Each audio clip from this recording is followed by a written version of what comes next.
C'est une dinguerie. Je suis tombé sur un article. Eh bien, je me suis fait mal aux fesses. Bah oui, parce que je suis tombé de ma chaise. Oui, l'eau de Doliprane. Bah moi, je dirais pas que j'en prends tous les jours, mais il se passe pas une semaine sans que je prenne un petit paracétamol parce que petit mal de crâne, petit bobo, c'est comme qui dirait mon petit aide. C'est mon petit secret pour avoir la forme. Et là, qu'est-ce qu'on me dit? Qu'est-ce qu'on me dit?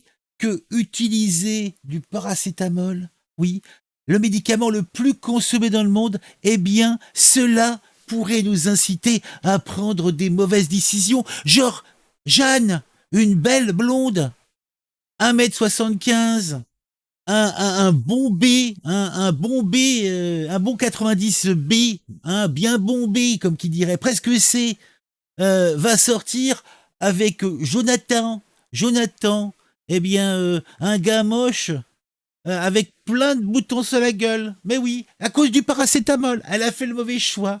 Hein. Elle n'a pas eu dans ses bras un homme de valeur, comme dirait Thaïs. D'ailleurs, je me demande, si on veut se taper Thaïs, est-ce qu'il faudrait pas lui dire, t'as pas mal à la tête? Allez, un petit paracétamol. Allez, un petit Doliprane. T'as pas envie d'un petit Doliprane? Hein? Bon, bah, pour les margoulins, moi je dis, c'est un truc qui se tente. Hein.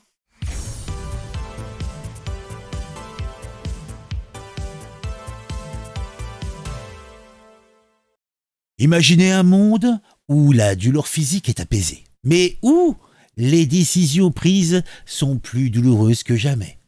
Bienvenue dans l'univers de l'acétaminophène, la molécule star des médicaments en vente libre, tels que le paracétamol, Doliprane et compagnie. Il est consommé par des millions de personnes pour soulager migraines et courbatures. Ce médicament pourrait bien avoir des effets secondaires inattendus et quelque peu inquiétants. Tin, tin, tin. Selon de récentes études, l'acétaminophène ne ferait pas que calmer nos maux, mais aussi altérer notre jugement et notre rapport au risque. Fini le temps où l'on hésitait à prendre des décisions audacieuses. L'acétaminophène est là pour nous donner des ailes, ou plutôt nous pousser dans le vide. Oh, moi j'ai peur. Des étudiants cobayes ont été soumis à une expérience des plus originales, gonfler un ballon virtuel sur un écran d'ordinateur. Plus ils gonflaient, plus leur gain augmentait. Mais si le ballon éclatait, ils perdaient tout. Les résultats ont montré que les étudiants ayant pris une dose d'acétaminophène, ah oui, j'ai du mal à dire, c'est acétaminophène, avant l'expérience, prenaient des risques bien plus importants que les autres. Alors, prêt à tout miser sur un simple ballon? Oui, hein? Et qu'en pensez-vous?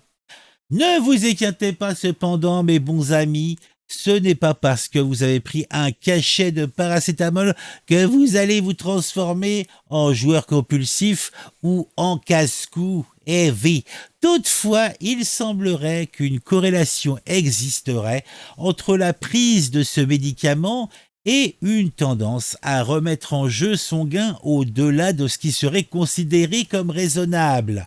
Mais, ce n'est pas tout. Une autre étude a révélé que l'acétaminophène pourrait également influencer notre empathie et notre capacité à évaluer les risques. Alors, la prochaine fois que vous prendrez un cachet pour soulager vos mal de tête, réfléchissez-y deux fois. J'y arrive plus là. J'ai envie de boire avant de vous lancer dans une partie de poker endiablé ou de sauter en parachute sans vérifier votre équipement. Les chercheurs insistent sur la nécessité d'approfondir les recherches sur les effets de l'acétaminophène et d'autres médicaments en vente libre sur nos choix et les risques que nous prenons. En attendant, l'Organisation mondiale de la santé considère toujours cette antidouleur comme l'un des médicaments les plus essentiels au monde. Oui, alors prenez vos cachets, mais n'oubliez pas de garder la tête froide et de réfléchir avant d'agir. Oui. Un petit j'aime, un petit commentaire, on se retrouve très vite pour une nouvelle vidéo sur un sujet qui m'aura intéressé et qui, je l'espère, vous intéressera aussi. Bigre, bigre, bigre.